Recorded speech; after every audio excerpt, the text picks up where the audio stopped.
Good morning, everybody. It is Wednesday, and as promised, I am doing a little Q&A about my tattoo. And I did want to take an entire video to talk about this because it definitely is something that I have heard a lot of comments about, just, every day, whatever. And a lot of people have questions, and I am going to answer all those. I have my little handy and a paper here that has everything that I feel like we need to talk about. So first of all, let me go ahead and show you guys this. Hopefully the lighting's working in here a little bit better than what it was the other day. I don't think it is, but whatever. So for those of you that didn't see that video, I got a tattoo on Monday. Not on Monday, but like the video I told you guys was on Monday. So here is my tattoo. It is of a feather. The lighting in here is terrible. I am so sorry. It is blue and red, and it has some purple in it. It happens to be my favorite colors. So let's get into why the feather. Okay, so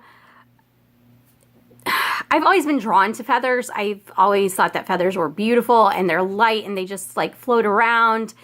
And I don't know, they just kind of symbolize like freedom for me, and just, being yourself and just floating around, So that was one thing. Another thing is that my best friend and I, whenever she went on vacation, I was like, hey, what is that white thing that's on the floor, on the ground? Because she was showing me this park. And she was like, oh, it's a feather. So I actually have a bucket full of feathers that are from New York that she picked up for me on vacation. And I'm just like, I just love feathers. So if anybody ever finds any feathers anywhere, just let me know, because I love feathers.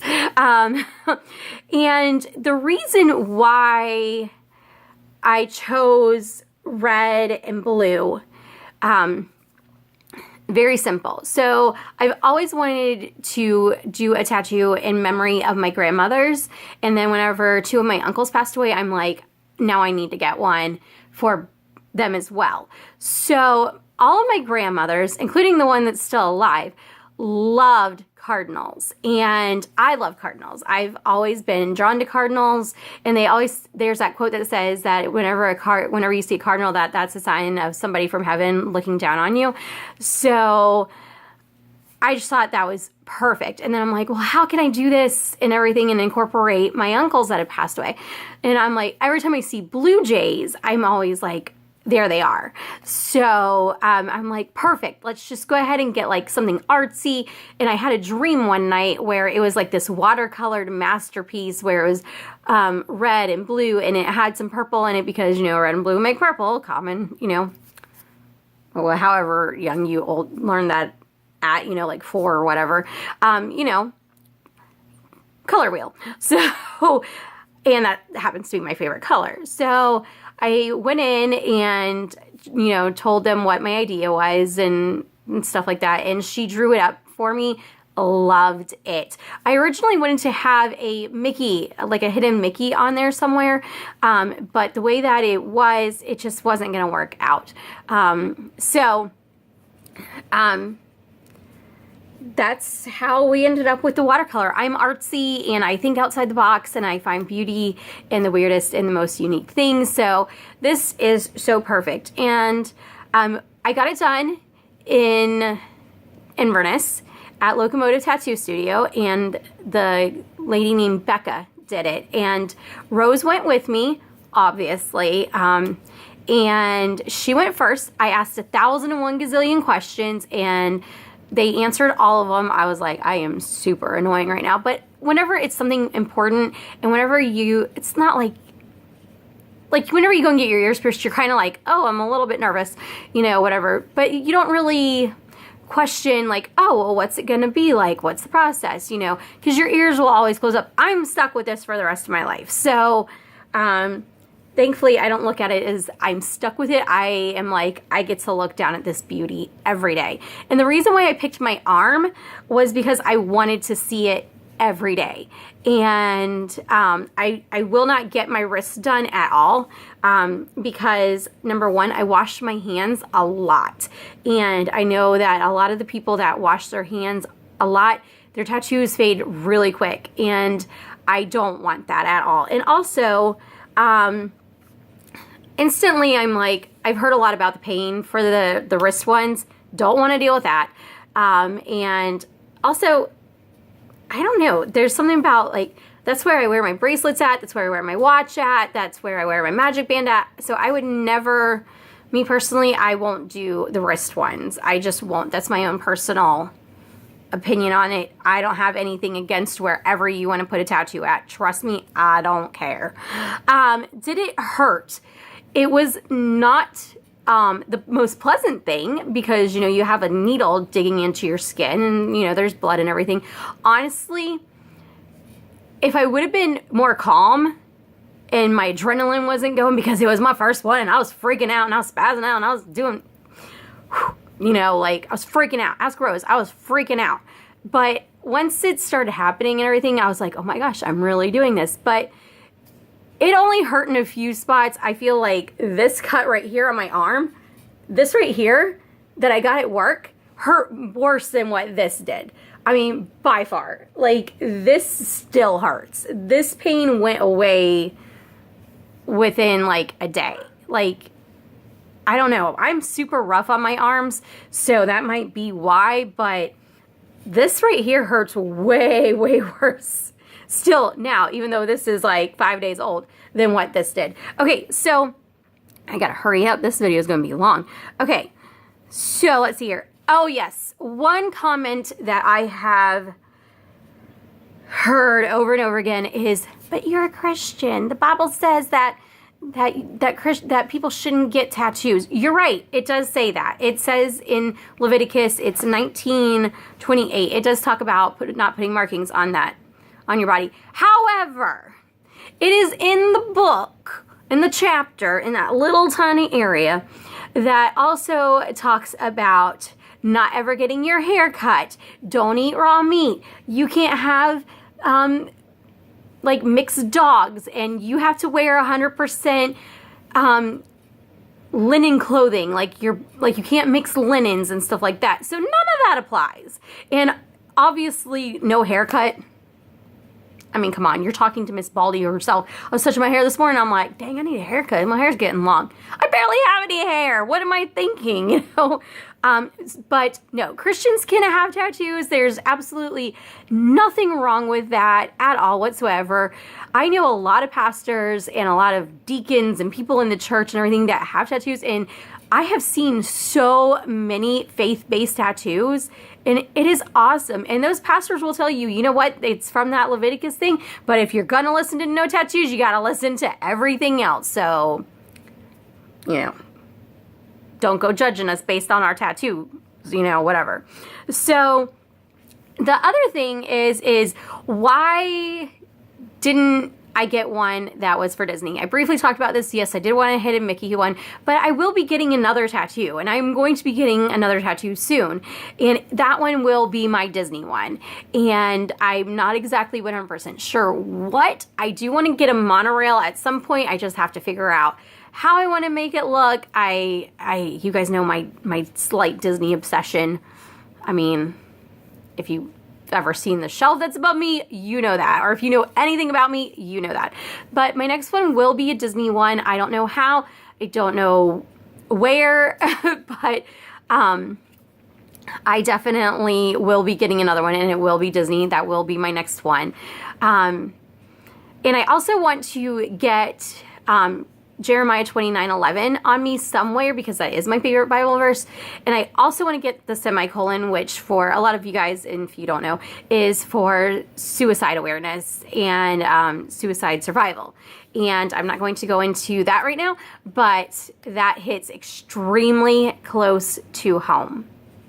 So those are three other things that I'm already thinking about. So I have gotten a little Pinterest crazy, and I think so many people have tattoo boards now, but I'm gonna end up just making that one public, because I feel like sometimes it's a little overwhelming whenever people just are like, oh, let's pin a whole bunch of this stuff, and anyways, whatever. But it's on there. I'm gonna be probably, I don't know, I don't think you can make it public once you've made it private.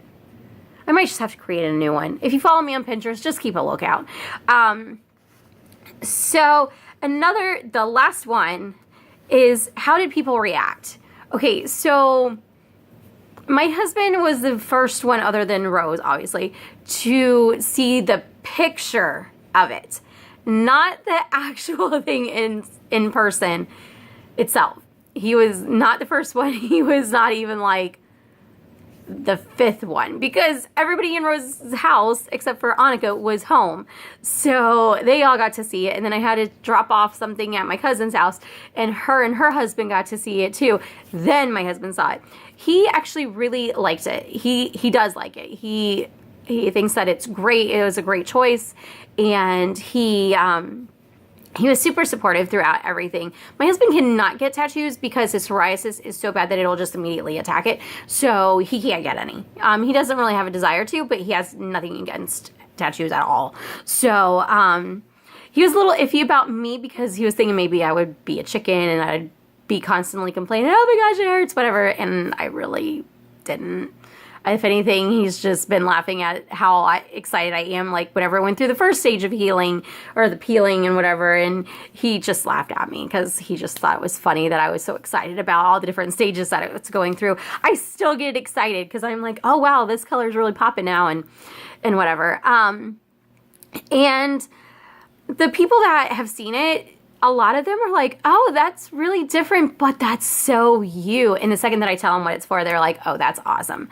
So for the most part, everything's been really positive, which is great. And I thank those people for that. Speaking of thanking, I had to get to this. I'm sorry this video is so long. So Rose went with me, and my sister-in-law, I told her, I said, listen, I want to give Rose a thank you gift for going with me to get my first one. Bonding experience for both of us. Well, what I didn't know until last week was that Rose was working on something for me, which I present to you, Poopsie Goopsie. Yes, that's Poopsie Goopsie. She made this. She made Poopsie Goopsie. And it's huge. I could seriously put this thing on my head. But she completely knitted this herself. And it's awesome. Knitted, crocheted. I'm sorry, I don't know the lingo. But you'll see Poopsie Goopsie a lot because I love her already. So we did our little gift exchange yesterday. But the reason why I wanted to talk about Rose, Rose has been, you guys all know, Rose is my very best friend. I love her to pieces. She has really pulled me out of my shell, and she has helped me. Between her and one of my managers, I feel like between the two of them, they've really helped me to find my voice and to not be so intimidated by people, and to, stand up for myself and to be strong and be like, you know what? I've got this, and if you don't like it, I'm sorry that your life sucks, or that you have an issue with something that I can't control, and Rose has just brought this inner person out of me that's always been there, but has always been too scared to let come out of fear of, well, what are people going to think? I don't care anymore. I just don't. I'm tired of oh, what does this person think? Oh, what if? Rose has brought me out of that. And she's like, no, you've been wanting a tattoo since your grandmother's died in 2004. It is time to face this, Lisa. And I stood in the doorway and she literally had to push me into the tattoo shop.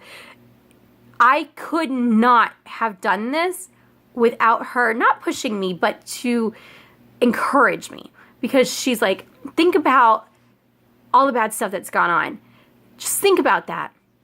Think about how you have risen up and how you have learned and how you have just grown and developed into this awesome, amazing woman that your grandmothers would be super proud of, and that your uncles would be super proud of, and that I am super proud of. And she called me a badass for the first time, and I am like, that right there meant a lot to me, because to me, a badass isn't somebody that is like mean and nasty and whatever. To me, a badass is somebody that has gone through so much in life and has overcome it.